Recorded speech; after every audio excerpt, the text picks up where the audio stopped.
Good afternoon. I'm Reggie Bustinza, Director of Alumni Relations at Lewis University, and I'm happy to welcome you to today's webinar on incentive programs. We have a really wonderful speaker, and I think you're going to very much enjoy him. Rory Smith is a Director of National Accounts with giftcertificates.com and a good friend of our College of Business. Thank you to the College of Business in Richburg for helping us to acquire such an excellent speaker on a really wonderful topic that I think you're going to enjoy. If you have any questions over the course of the webinar, feel free to email them to us at alumni@lewisu.edu. We'll ask Rory at the end your questions. Without further ado, Rory, welcome. Thank you, Reggie. Good afternoon. Today, and I'm going to talk to you about incentive programs. The great news on incentive programs is it's a very, very valuable tool, and it's many times underutilized in the corporate world. And it doesn't matter really whether your company is a multi-billion-dollar organization or a single-million-dollar organization. Incentive programs are a very valuable tool for improving or increasing company performance. It also doesn't matter if your business is a service industry business or a manufacturing industry. Incentive programs have certain behaviors and results that can drive business for any type of company. So today I'm going to run through the basis of how to structure an incentive program, why people run incentive programs, how easy they are actually to run, and some key things you must do to ensure your company receives the best results out of their incentive programs. My background is I've worked in incentive industry in Europe and also in the US. I've worked for some leading organizations such as Procter Gamble and Shell and some leading motivation incentive companies. And I look forward to sharing some ideas that you can implement very quickly within your own company. At the end of the presentation, I will have a slide with my contact information, and please feel free to email me or call me if you have further questions that if we don't have time today to cover, or if you're reviewing this webinar later that you might like a little bit more information. I've also included a couple of links to sites that I felt might be helpful to you with additional information supporting some of the areas we're going to talk about, but we will not have enough time to go into in huge detail on the webinar today. So I thought we'd start out by taking a look at what is an incentive. The word is confusing. Well, what does it mean in the business world? In the business world, really an incentive is a tangible award or reward, okay? And it's offered for two reasons basically in companies. The first and most common is where the performance of the individuals in the company or the company itself is not attaining the goals that the company feels it could or should. So in those cases, what you're really trying to do is to change job performance or job behavior. What you need to do at that stage is to look at defining what it is you want to accomplish and seeing how you can reach those goals. There is another reason to use incentive programs, structured incentive programs. And the good news there is if your company is performing at a very high level, incentive programs should be also run when your company is doing very well. A lot of people feel, oh, I must use an incentive program only if my company is underperforming, or I feel we need to do better, or my competition's eating our lunch, or whatever it may be. But I would strongly encourage you, if you feel very good about your company and you've mapped the performance and you feel like it's on a growth curve and it's got its market shares and it's beating its competition, that is a time you should use incentive programs, because the art of recognition and reward can greatly improve and enhance performance, even at a high level. But also major studies on human behavior and employee behavior are employees need to be thanked, rewarded, and recognized to maintain that top performance. So it's not just if your company is going through a difficult time and really needs to change things up. So it's a tangible award or reward. It's not something that's theoretical, and we're going to take a look at what some examples of that are. And in the work world, you'd be familiar with a lot of this. I'm sure most of you have been in incentive programs or recognition or reward programs. But quickly, some of the examples you might have seen are trophies or plaques that could be engraved with an individual's name, the Salesman of the Year, or the President's Club, or whatever it may be. Could be a team dinner or a lunch sponsored by your employer. Could be a special parking spot for the top performer. And then moving more into the tangible rewards, some of the most popular are merchandise, Many of you may have been in programs where it's gift booklets and you pick a prize, you earn points based on performance, and you can redeem it for a George Foreman barbecue grill or a TV set or a set of golf clubs or whatever. So merchandise is very, very, very popular. Gift cards also, you'd all be familiar with gift cards, extremely popular. 20, 30 years ago when the incentive industry started in the US, merchandise really was the only show in town. In the last 10, 15 years, gift cards have come on board and are extremely popular. They're the same retail gift cards you would buy for your holiday gifts or birthdays or Mother's Day, Father's Day. They work extremely well. And a little bit later, we'll talk about how gift cards do work so well and why they work so well. Travel is also popular. Airline tickets, hotel weekend getaways. You have two types of travel. You have group travel where your top performers go together with their spouses and also with top management. And then in the last few years, becoming very popular is individual travel awards, where it's not a group event, but your top performer or performers are given a voucher and they can go away when they want, where they want, and have a great little mini vacation. So travel is also very popular. Within effective incentive rewards themselves, trophy value is very important. And by that I mean, if there's something that the participant or performer has done very well and you recognize them, you should look for awards or rewards that will have a lasting memory to them. And certainly a great trip to Hawaii or to San Francisco or to Europe will always stay with your employees or your salespeople, your customers.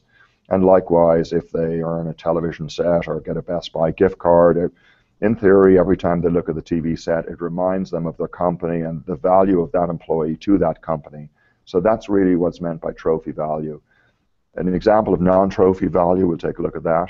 And these items are used, and if you're looking for a real incentive reward program, you probably need to stay away from some of these items, and they do get mixed in, and they have limited effect.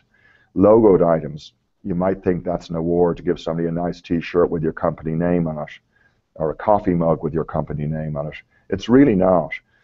The line you must look at is anything you put your company logo on is not perceived by the average employee as an award or a reward. Yes, it's liked, and yes, they like to get it, but it doesn't move the performance needle very far because it's really seen as more company advertisement than anything else. Cash, and we'll talk a little bit later, why not give cash?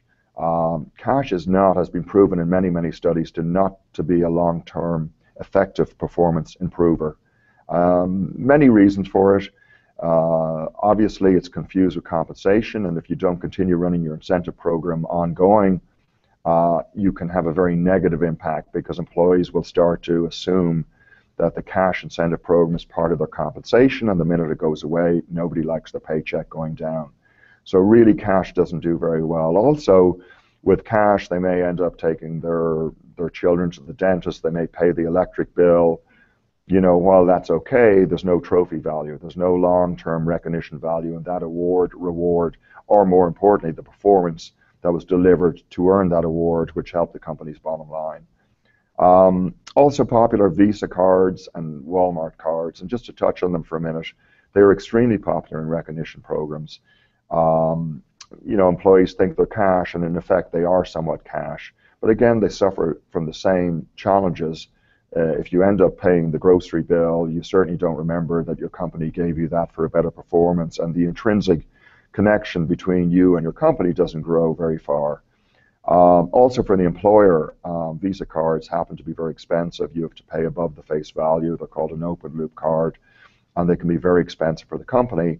And another reason from the participant or recipient perspective, they come with expiration dates on those cards.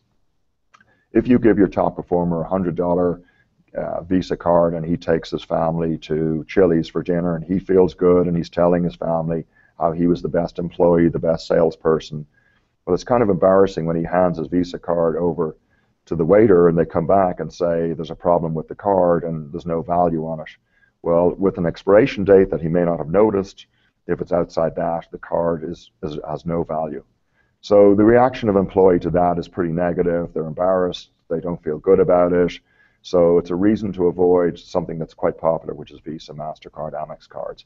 Walmart, a little bit for the same reason, terribly popular, and over 63% of US population shops at Walmart. However, if they're using the reward for a performance improvement at work, say they improve safety or say they improve productivity, do you really want them going to the grocery store and picking up paper towels with their reward card? It's a bit of a disconnect, and you're not going to get the long-term value from it. Merchandise is very popular. However, you need to go broad in your rewards, because if you've got 30 employees, 3 employees, 300, 3,000, 30,000, 300,000 employees, you've got to find rewards that are meaningful to each of those individuals. That is extremely hard to do. Many of us have families, and look at the holiday time. How difficult is it to buy gifts for your teenage kids or your older kids? Even knowing your own personal relationship, still trying to find the right gift or right award is very, very difficult. So just because somebody likes golf, which 40 million people in America like golf, that means about 1 in 7 people in America like golf. But that also means 6 out of 7 people don't like golf. So if you happen to be a golf fan and you get nice golf shirts or golf balls or golf clubs or golf trips or whatever to your 300 employees as an incentive program, 6 out of 7 of those employees are not going to like it, want it, and more importantly, are going to feel like, hey, my boss doesn't care about me, hasn't invested any time in me, picks an award that he likes or she likes, and further tells me they don't care about me at my company. So it can backfire, so you need to go very, very broad on your rewards. Another area to avoid is difficult to redeem items, okay? I'm going to talk about a company here who actually I have worked with, and they're not a bad company at all. It's called restaurant.com, and it's restaurant certificates, and they say $50 off. Well, that's correct, but you've got to go to only certain restaurants in certain cities, certain towns. You can only go on certain nights.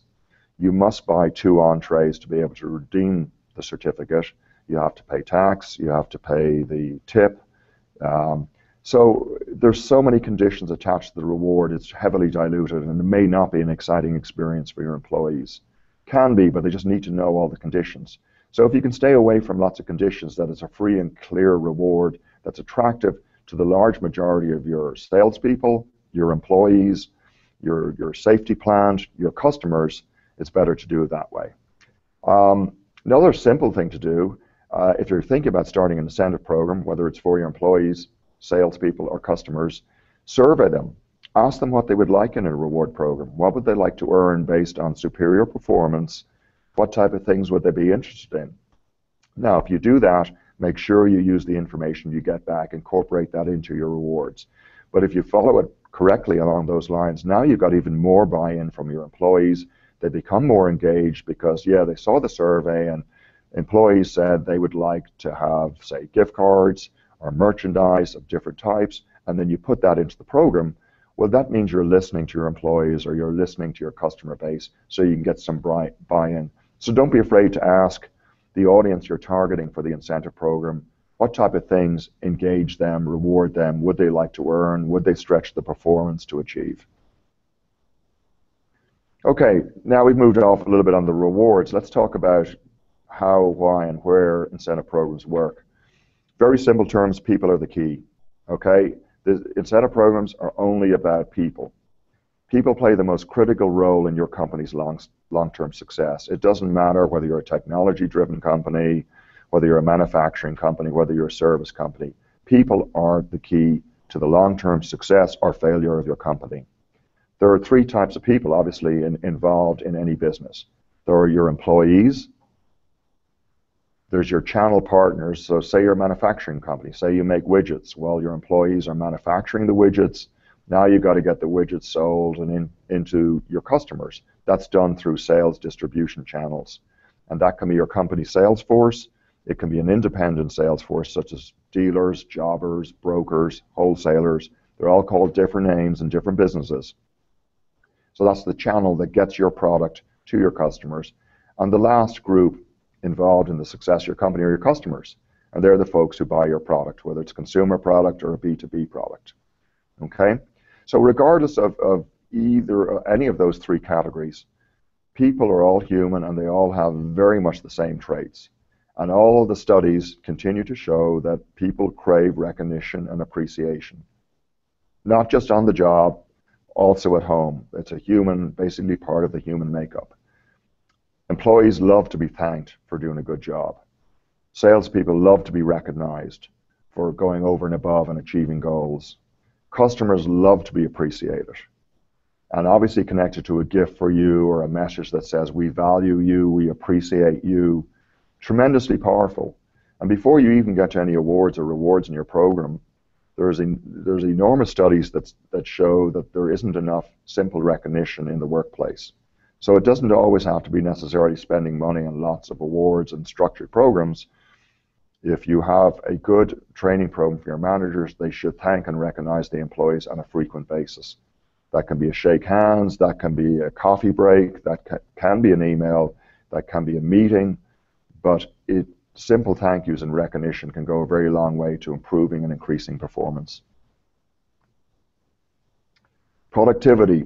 Productivity, which every employer would love to be at 100%, is really averaging a little or around 65% loss in productivity. In other words, employees are only working at about 35% of their capacity. That's a shocking number. It really is a shocking number. That's across all industries, all organizations, all sizes.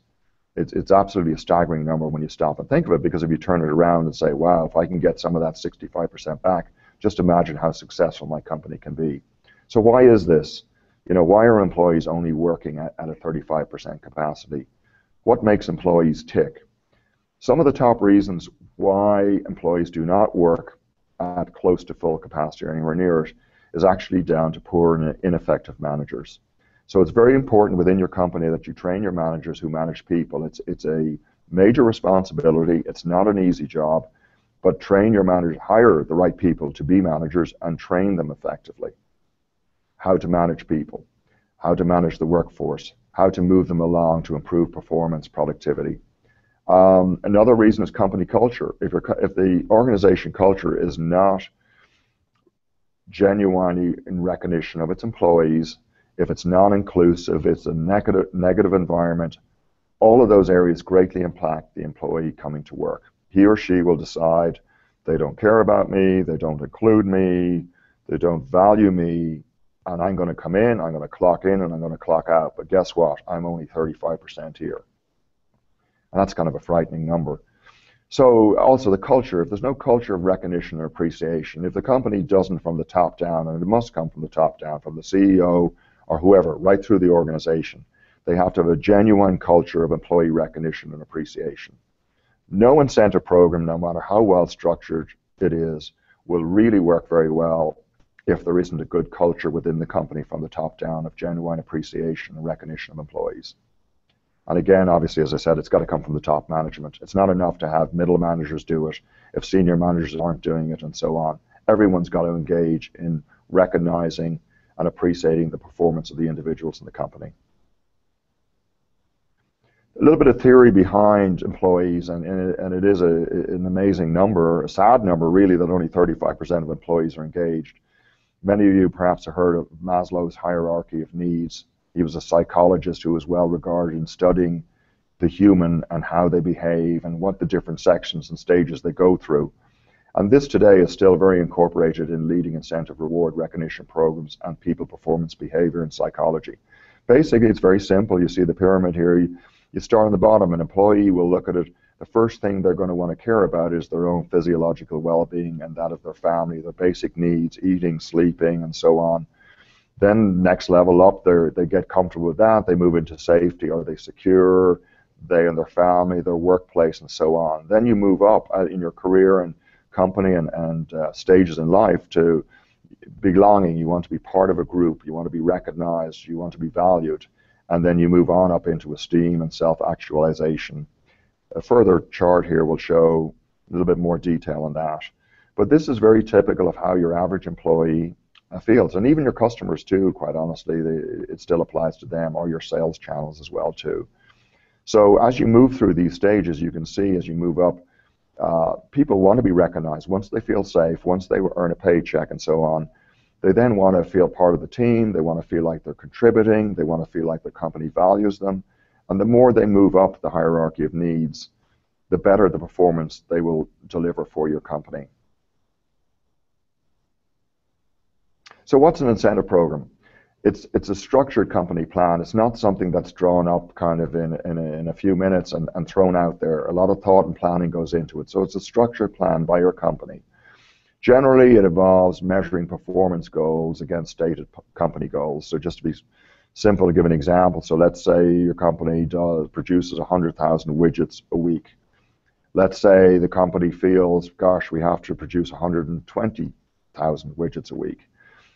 You then set goals up to measure that performance, set goals for the participants to see can they achieve those goals, and if they do achieve those goals, they earn rewards and so on. So that's in very simple terms how you could set up a program. It can apply to sales on the sales channel side. It can also apply to customers on the customer loyalty side. You can reward your customers for buying more of your product or more of your service and so on.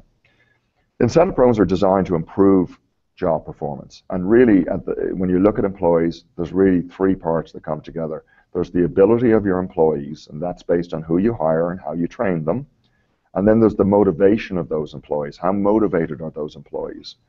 And obviously the recognition that's connected into that. If they feel they're going to be recognized in every day or in special events throughout the year, if the employee has high ability and is motivated and knows the company has a culture of recognition, the performance will increase and will increase substantially, which will deliver to the company a better bottom line. And that can be increased sales, that can be increased profits, that can be increased productivity, that can be lower safety accidents, that can be more customers, more market share, all the different measurements you have in your company of how it affects the ultimate bottom line of the performance of your company. How do you develop an incentive program? Okay, the different stages are you set out some objectives. What is it you want to achieve? Is it you want to increase sales? Do you want to increase manufacturing? Do you want to increase the number of customer service calls taken? Do you want to lower the number of accidents in your company? If you're a manufacturing company, do you want to increase the tenure of your employees, which is a big one in companies today? The longer you keep your employees, and if you've got good employees, the better your company is going to do. But turnover is rapidly escalating in the tenure of employees to companies, and one of the reasons they leave is because of lack of recognition within their organization. So you define your objectives of what it is you want to do with your program. You put in place a strategy that you're going to determine how you're going to reach those goals. You then need to create a budget, and there will be some costs involved, so you need to assign time to developing your budget. You then need to look at how you're going to measure your program. So if you're going to your goal is to increase your productivity by 25%, how are you going to measure that? Easy to say, but you need to make sure that you can do that. You've got the systems in place that can track the quantitative measurement of performance during the program. Program needs to be administered. Somebody's got to do that, or maybe it's a team of people, or maybe it's one or two people, just depending on the type of program. But you need to look at the administration of the program. And obviously you need to look at the rewards. You know, based on the performance, whether it's employees, sales, or customers, what are the rewards you're going to build into your program to drive that performance? You also need management commitment. Programs will not succeed if your top management do not commit to the program. And it's not enough just to commit to it at the beginning when you launch it. They must be visibly seen to be actively behind the program. And that can be done by emails, newsletters, lunches for all the employees, any number of things, but that they show they're committed to the program, that they actively understand it, they want it to succeed, they're behind it. It's very, very important. If there's a disconnect there, the employees will probably figure it out and they may not be half as engaged. And then the last part is to analyze your program. Obviously, before you start it, be very careful to analyze the performance and the numbers that you're looking to change or improve or reinforce. So before you do it, make sure you've got that well in place. But as importantly as after it, many companies fall down in the post-program stage. They run the program, a lot of time and effort goes in, employees are happy, performance is improved, rewards are given out, management's happy, and then everyone moves on to the next thing. Well, it's very important you analyze the program from all different aspects. Did we meet our goals that we set out? Yes, no. If not, why? Did we get close to them? Did we go over them? Did we stay within budget? Did we measure it accurately? Were the rewards delivered on time? Were the employees happy? Did they like the program? Did they understand it? Did they participate in it? So when you do your post-analysis, those are all areas you would need to look at. You probably also should survey your participants in the program and ask them, whether it's employees, sales channel partners, or customers, do they like the program? What do they like about it? Do they understand it? Do they engage in the program? And any suggestions they'd have about to improve the program if you did it again. But make sure you do a post-program analysis. Okay, establishing objectives or goals for a program is a critical part of any program. There's a simple word called SMART, and if you see it on the screen, it's broken out of specific, measurable, action, realistic, and time-bound. So what that means is you can't just say, oh, I want to improve company performance. Employees won't understand what that is. They won't engage because it's too vague. So you've got to be very specific about the objectives that your program is designed to do. Then you've also got to measure it very accurately. Don't wait till the end of the program to measure it, because then the participants don't know how they're doing. If they don't know how they're doing, they're not going to be engaged in the program.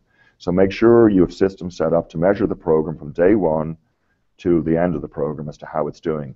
And make sure you communicate those performance goals to all the participants so they can get excited and see where they're at in relation to the goal and the rewards that they could achieve. So make sure it's measurable and make sure everybody knows throughout the program how they're doing. Action. All programs have to require some action. If employees are not challenged to improve something they're doing in their day-to-day job, it's a very vague objective and it won't achieve its goals. So make sure employees have to do something. Answer the phone the first time when it rings. Produce the product at less errors per 1,000 units produced. There has to be something the employees have to do to make the objectives of the program realistic. Also, when you do set the goals, make sure they are attainable. If you produce 100 widgets a week, if you say let's produce 200, and that's completely impossible, sounds good, but it's impossible for the employees to reach that, you're better off not running your program, because what's going to happen is you won't reach those goals because they're unrealistic. And probably worse than that, your employees are not going to like the program. They may not engage in it to begin with, and it'll actually set your recognition, incentive, engagement backwards. So make sure your goals are realistic. So when you're looking at goals, look at past performance, look at current performance, look at any major changes in your business. If a competitor is going out of business, if a new competitor is coming in, if you're launching new products, if somebody else is, you need to take all these things into account so that whatever goals you put together, they're attainable. But they're not. The key is they're not attainable by just doing the job the way you did it today. The key is you're going to ask your employees or your salespeople to step it up, step up a little more, work better as a team to achieve better goals for the company. So you should stretch your participants in the program, but you can't stretch them to a point where they can't reach the goals. So make sure you have realistic goals. And it has to be time-bound. You can't say, well, produce more, just produce more. It has to be produce more this day, this hour, this week, this month, or so on. So there's real time connections to it.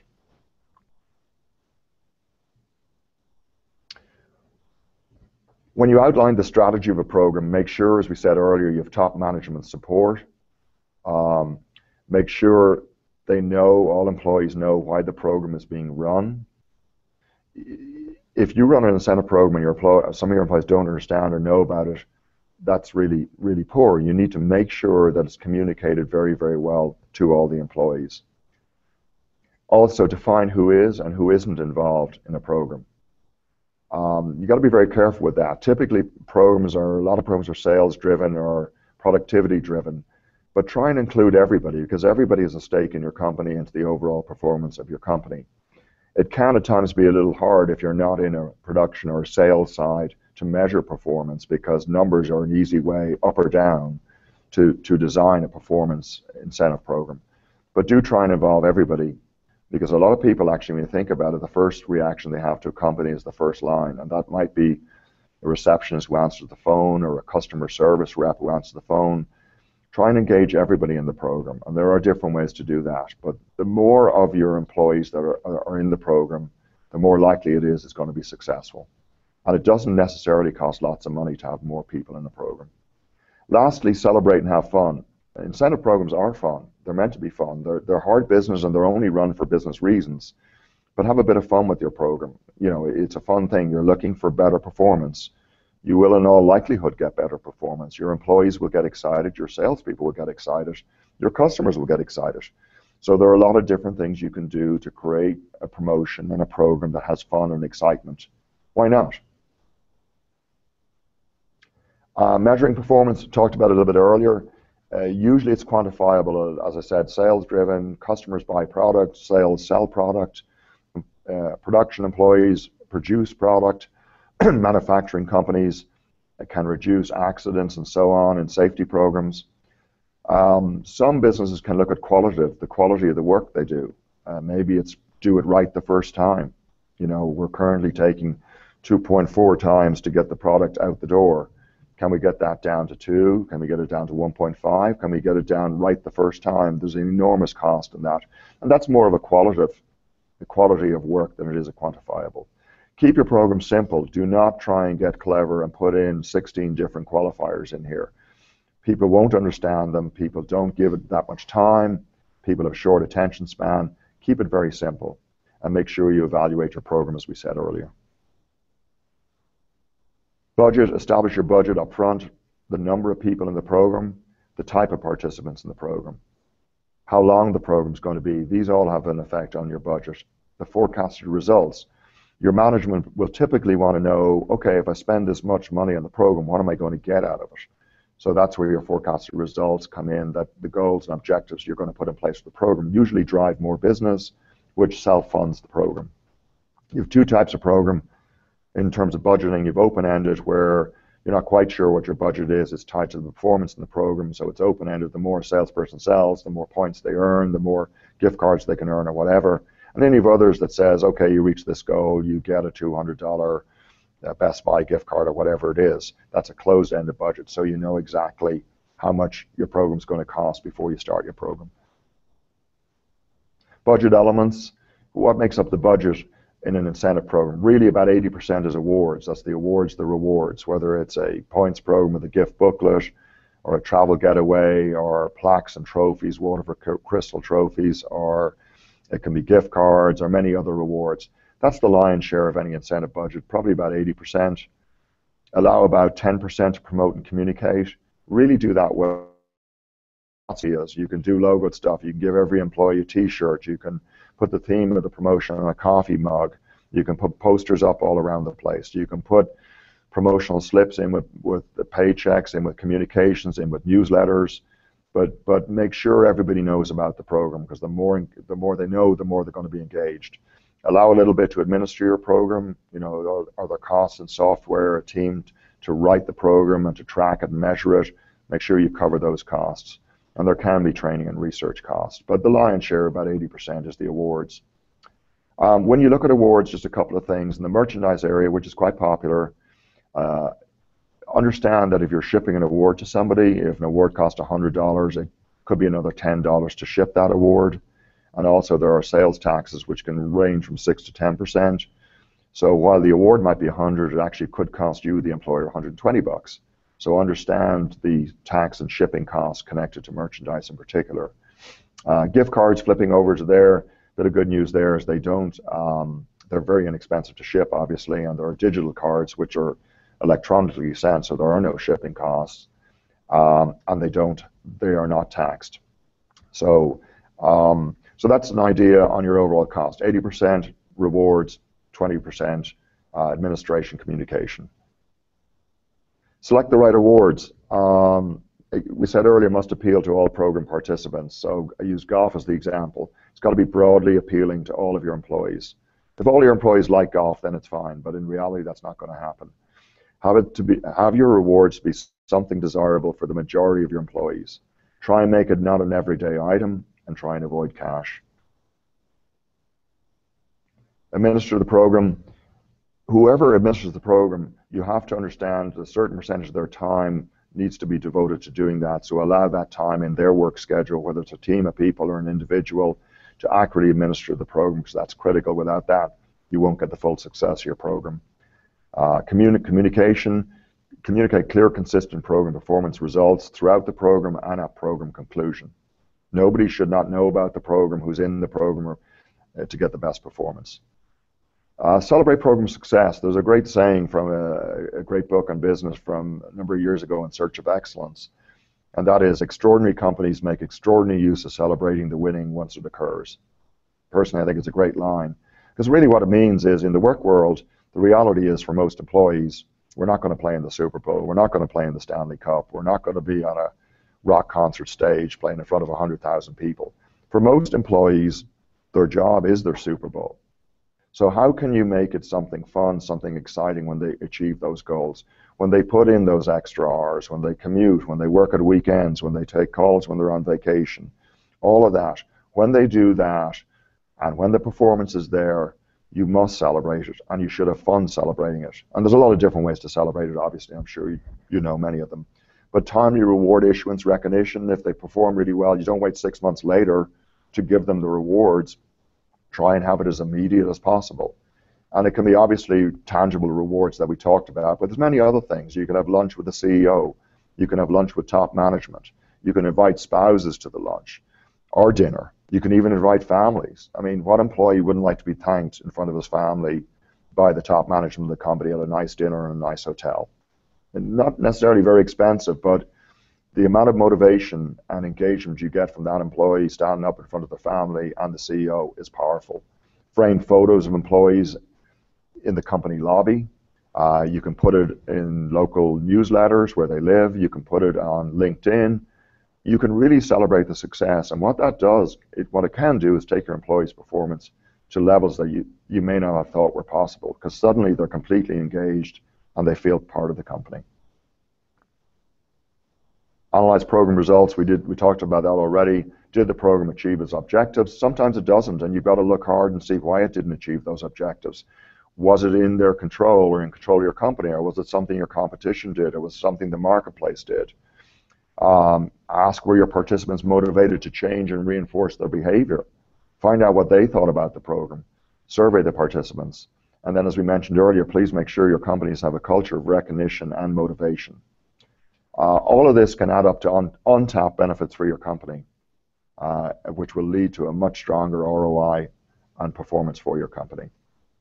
Rewards, the perfect rewards, we talked about that a little bit. Cash, no. Logo product, no. Plaques and trophies are pretty good. They're seeing a little bit of old school.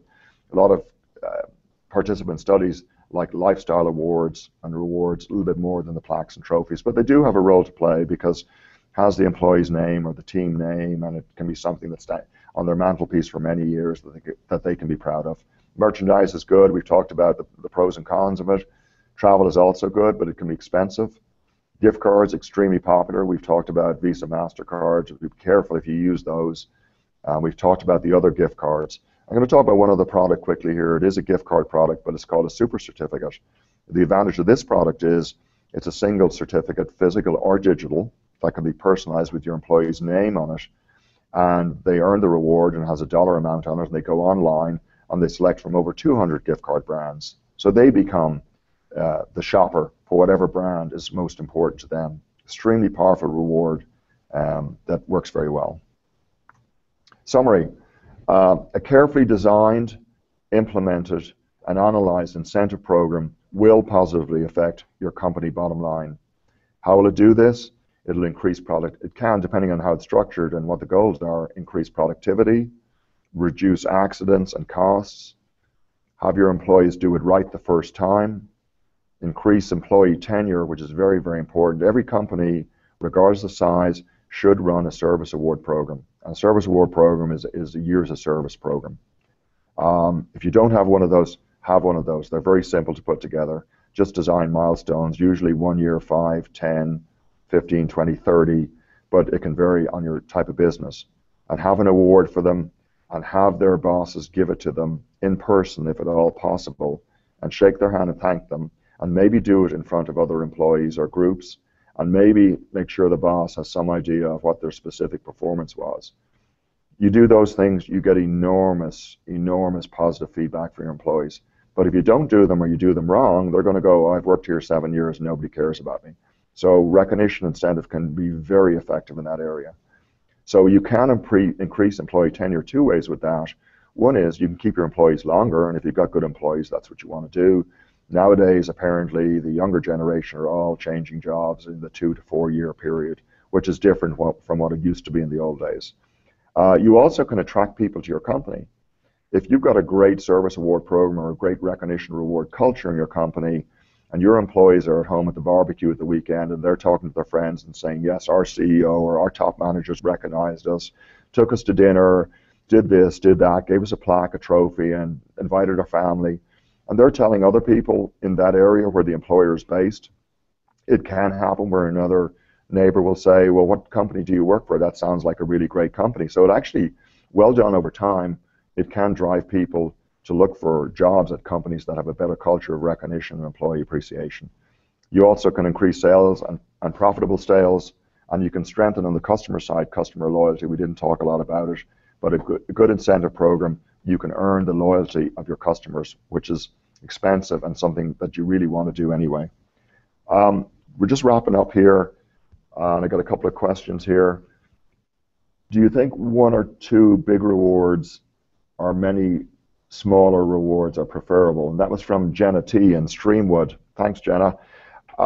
That's a great question. That comes up an awful lot of the time, and I have a very strong view on that. I would say it's absolutely many smaller rewards are preferable. Why is that? Because you don't want to wait till the end of the year to give one person a big award. If you're looking to improve performance, give lots of people little rewards all along the way. That works much better. So things like, for example, gift cards, $5, $10 gift cards you can give out easily along the way, and you can drive performance. So that's what I'd recommend there. So I'd like to say thank you to Lewis today. I hope that helped. There's a couple of documents I've linked in here that you can look at later that have more detail on what we talked about. And I'm certainly, if anyone has a follow-up question another time, please feel free to call me or email me. My information is there. So thank you very much. Rory, thank you. We really appreciate you speaking with us about the various incentive programs. I know I learned a lot. I wanted to tell all of our viewers about a few upcoming alumni events that we have. We do have another webcast. It's called Mentoring. Knowledge is Useless Unless It Is Shared. That will happen Tuesday, August 4th at noon Central Time. We also have a Young Alumni event, Young Alumni Evening at the Brewery over at Pollyanna Brewing Company in Lamont, Illinois. That will happen on Monday, August 17th at 7 p.m. And, of course, our second annual Celebrating Women in Leadership Conference on October 9th. Please visit alumni.lewisu.edu. Events, how to get involved with the university, and so much more. Thank you so much for joining us today. We hope to see you all again at our future webcasts. Thank you.